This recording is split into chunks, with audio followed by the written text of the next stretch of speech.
வணக்கம் ஆன்மீக அன்பர்களே. நாம் இந்த பதிவில் தைப்பூச திருநாளின் சிறப்புகளை பார்ப்போம். ஆண்டுதோறும் தை மாதம் 10வது மாதம். இதை பூஜா மாதம் என்றும் கூறுவர்.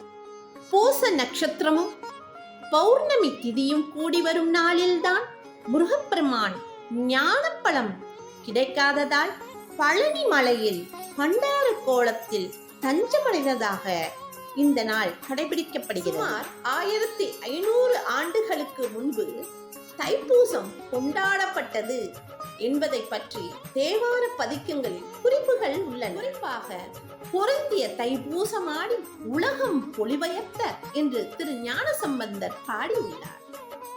சிவபெருமான் உமாதேவியுடன் இருந்து சிதம்பரத்தில் ஆனந்த நடனம் ஆடி தரிசனம் அளித்த நாள் இந்த தைப்பூசம் என்பர்.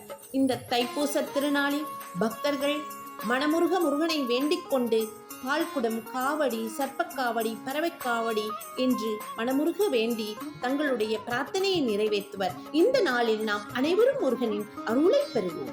நன்றி.